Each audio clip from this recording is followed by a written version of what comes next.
Okay. Okay, you guys, you start off. Yeah. This is by the Reverend Elizabeth Wynne.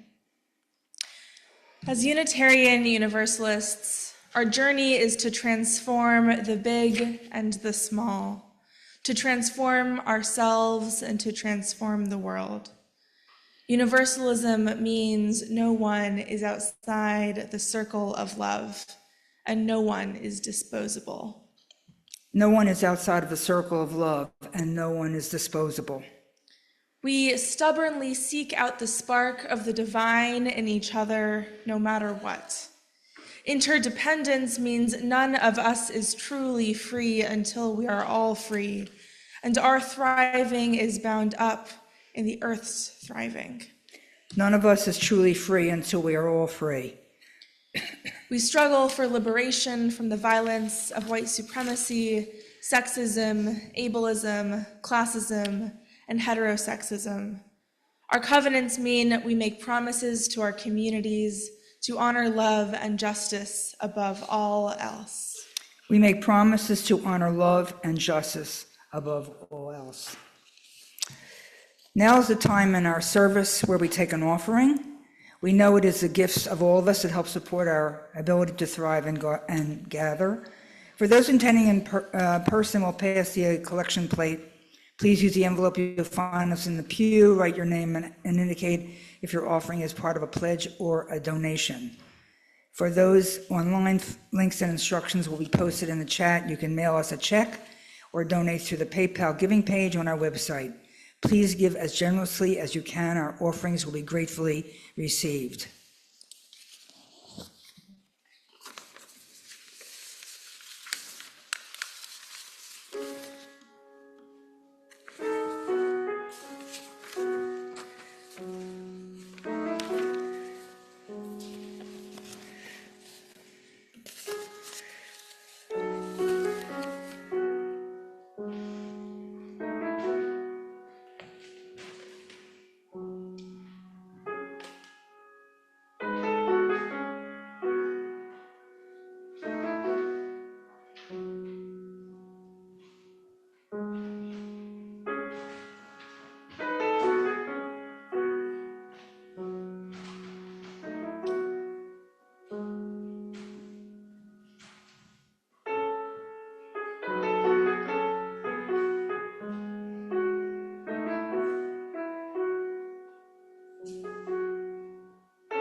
Okay, turn into your gray hymnal for the next hymn, Wade in the Water.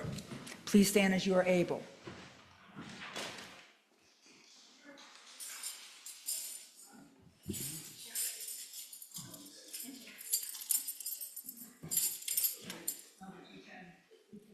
Number 210.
So, our seminarian this morning is Karishma Gottfried, and we're very happy that she's with us. She was raised as a Unitarian Universalist in Oregon, and she's in her third and final year of the Master of Divinity program at the Union Theological Seminary and a candidate for ministerial fellowship.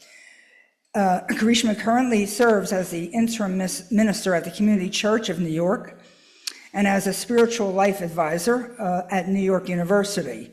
She lives in the East Village with her fiancé Sloan and plays viola with the Queer Urban Orchestra. Thank you.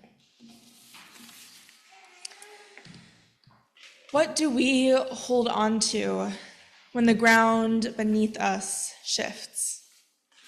This is the question I return to again and again when life feels uncertain. When grief shows up at the door uninvited, when plans fall apart, when headlines overwhelm, or when something just doesn't go the way I planned. And it's a question that has echoed in my chest when a season of life ends before I'm ready, or when a new. What do we hold on to when the ground beneath us shifts? We are living in a time of deep motion, a time of planetary change, communal upheaval, personal turning points. We're moving through griefs, old and new. We are navigating transitions we never expected and holding on to relationships, routines, and rituals that sometimes feel like they're slipping through our fingers. And in the midst of all that motion, we long for grounding, for something real, for a steady place to land. Here on Staten Island, you might know a thing or two about the ground shifting. You know that living on an island is a reminder that the ground is never as still as we imagine. Underneath us is bedrock, yes, but around us is water. Always moving, always shaping, always reminding us that life itself is tidal.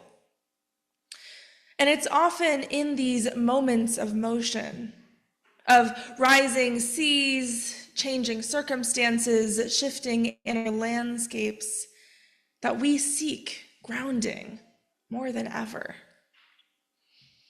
I used to believe that solid ground was possible.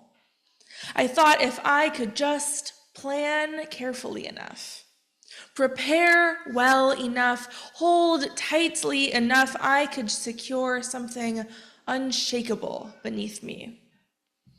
And for a long time, I thought grounding meant stability, stillness, something unmoving. But life and ministry and the waters around and between us have taught me something else. That grounding does not always come from what stands still. That sometimes what holds us steady is what moves. And that realization began, surprisingly, because people kept asking me a seemingly simple question. Whenever I meet a new person, whether in a congregation I'm visiting, in the halls of my seminary, or on the streets of New York, often the first question I'm asked after my name is where I am from. And sometimes that's asked in a microaggressive way, in a where are you really from way that implies that somehow I don't belong. But most of the time it's an innocent question. Where were you born? What neighborhood did you grow up in? And if you want to get really niche, what are your cross streets? But recently I was invited to understand home differently. Not as borders or zip codes or municipalities, but as a web of relationship with the land and the waters that hold us. I recently learned about the Lenape name for the Hudson River just north of here, the Mehiakentuck, the river that flows both ways. And it's called that because the Mehiakentuck isn't just a river. It's also a tidal estuary where salty seawater meets fresh water running off the land. And shortly after I learned more about the Mehiakentuck, I was visiting one of our UU congregations out in Montana, and I told them this story. And I told them about the first river that I called home, the Willamette, which winds its way through Oregon and also up my forearm. Its path has carved out a valley where the weather is rainy and mild. The hazelnuts and grapes thrive there, and for many years, so did I. And later that morning, when people introduced themselves to me, they began to tell me about their homes, the mountains, rivers, and landmarks that had shaped their lives, the trees that watched them grow, the creek they fell into as a child, the wind patterns that told them when a season was changing before the calendar did. And I realized that when we speak about home in this way, we're no longer talking about possession or belonging in the sense of ownership. We're talking about relationship, about what has held us, shaped us, nourished us. And people often assume that now that I live in the middle of New York City, my connection to the natural world might be a little more distant than it was living in a small town in the Pacific Northwest. But they're often surprised. Now, when someone asks me where I live, I usually answer Manhattan or even just 14th Street, as if that tells the whole story. But what I want to say is this. I live between two rivers that flow from mountain to ocean and back again. My neighbors are oak tree and pigeon and human alike. What I want to say is that I live in relationship with land, with river, with the beings who share this life with me. Because once we begin to understand home as relationship, we begin to understand that our grounding might not come from something fixed, but from something alive. And that's the paradox, isn't it? We long for something solid when the world is spinning, but sometimes what holds us isn't solid at all. Sometimes it's not a foundation, but a rhythm, a tide, a breath, a memory, a promise, a prayer. Sometimes it's the very motion itself that reminds us that we belong. And there's something deeply freeing in that.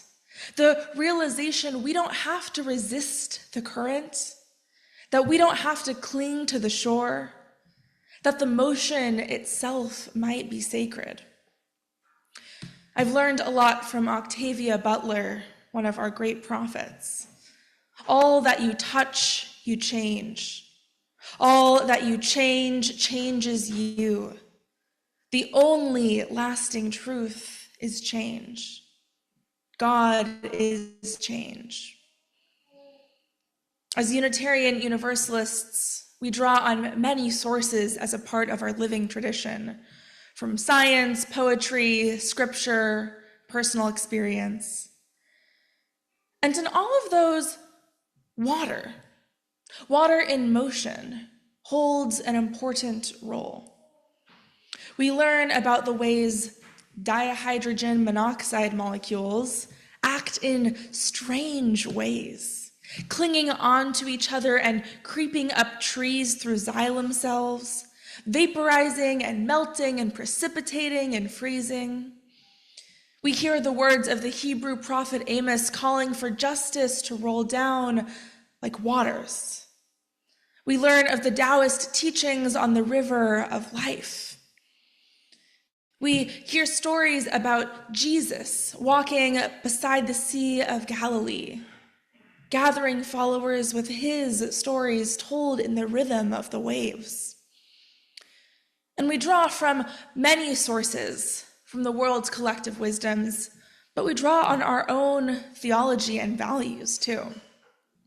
Our faith is not built on creeds, but on covenant, on the promises we make and remake, on movement and transformation, on the sacredness of change. As Unitarian Universalists, we are people of motion.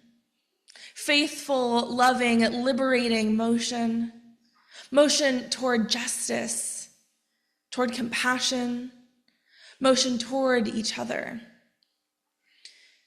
And it's in motion that we learn that we are not alone, that our thriving is bound up in each other's and in the health of the earth. It's in the motion that we find more waters, waters of connection, waters of becoming, waters of truth. Octavia Butler tells us that God is change. I'll tell you, I've learned change from the water. And water has taught me so much about God. Tsunamis and floods destroy cities, displace families, reshape coastlines. We know that all too well. But we don't blame the water. The water isn't trying to punish or reward. It doesn't moralize. It simply is. It moves with force, with rhythm, with inevitability. And when water disappears, when droughts leave the land parched, when crops fail and thirst sets in, we don't believe it's because water has judged us unworthy. We know water does not withhold out of spite. It simply follows the conditions of the world around it. It responds to what is.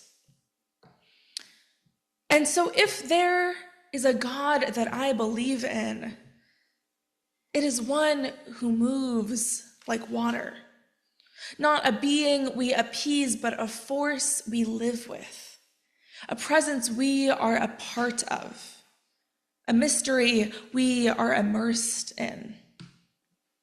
Water is life-giving. When it flows freely, when it nourishes, when it is honored and protected, everything changes. Life emerges, green things grow, bodies are healed, spirits are calmed. Our planet is mostly water. Water is always around us, whether we can see it or not. Water is with us when we cry for sorrow and cry for joy. It's with us when we salivate over a delicious meal.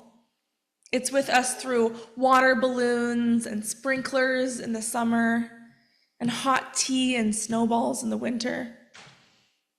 Water courses through our bodies, yours and mine.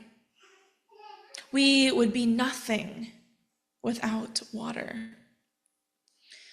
And maybe that's why each year so many Unitarian Universalist communities return to the ritual of water communion, bringing waters from places of travel, transition, meaning. We pour them together as a reminder that though our journeys are different, we are connected, that our lives, like water, are made to meet. Each drop carries a story. Each offering reflects our interdependence. Together, they become something larger, something we can only create in community. Together, they become more waters, a shared source, a collective strength. Water doesn't ask us to believe in it. It simply is. And still, it sustains us, showing up in the real, everyday currents of our lives the way water does, in our bodies, in our breath, in the world around us. So this is where the water leads us. If God is changed and our faith is rooted in motion, then we are being invited into a different kind of spiritual grounding, one that moves, one that grows, that transforms. And isn't that what our time demands? Not a faith that is still, but one that adapts, that moves, that listens. The world is changing. Climate change, political upheaval, rising tides, both literal and metaphorical. And Unitarian Universalism is changing too. We are centering interdependence and equity and transformation. We're embracing change not as a threat, but as a truth, as a calling. To be a Unitarian Universalist today is to be in motion, to trust the water, to go where love leads. So when, not if, but when the solid ground you believed in crumbles, if it hasn't already, when the plan changes, when the door closes, when the next step is unclear, listen. You already know what brings you peace. You already know what restores your breath. You already know what calls you home. Trust yourself. Listen deeply and know this. you are not alone.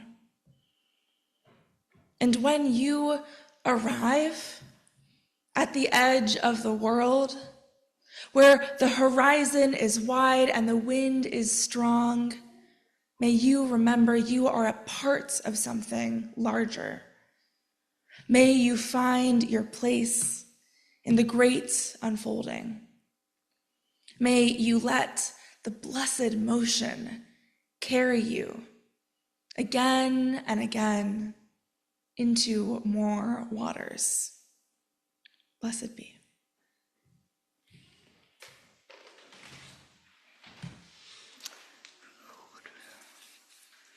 And our closing hymn, you'll find in our gray hymnal, I've got peace like a river.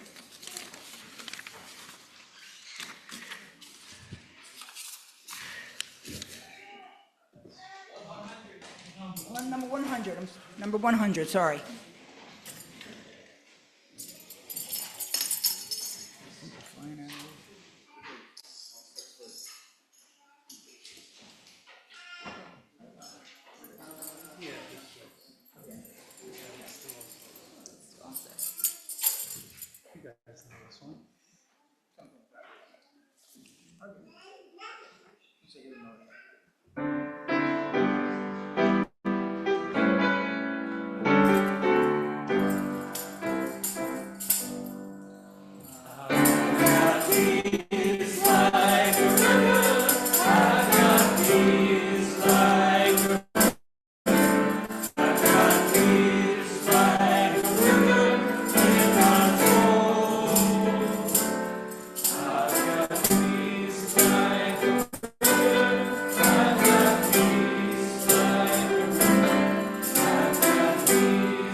Now we extinguish the chalice, and I invite you to join me in extinguish it. I will find the affirmation in your order of service.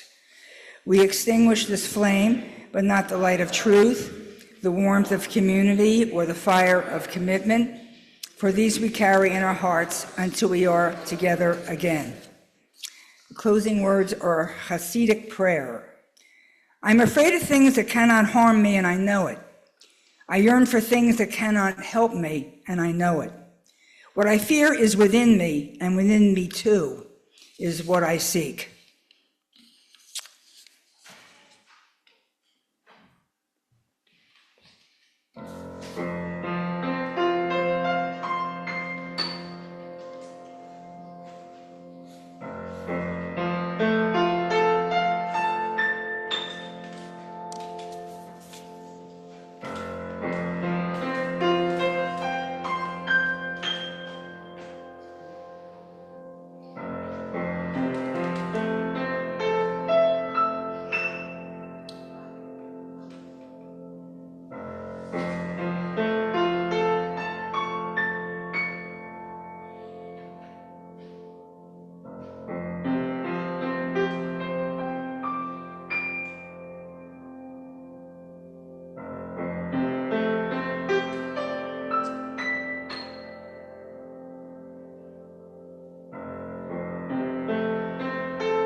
First, I want to thank Joe for filling in for us today. Thank you so much for coming. And Carolyn and Kevin are in Virginia. So that ends our service today, and please join us in the parish hall for hospitality.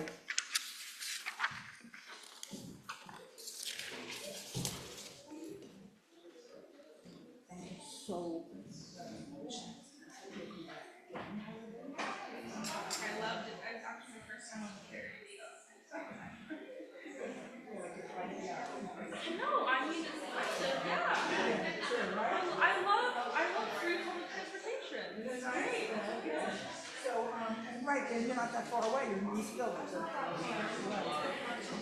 going to take you to the interpreter. I know you have to have another thing going on. I do, yes. No problem. Joe, thanks Busy again. day.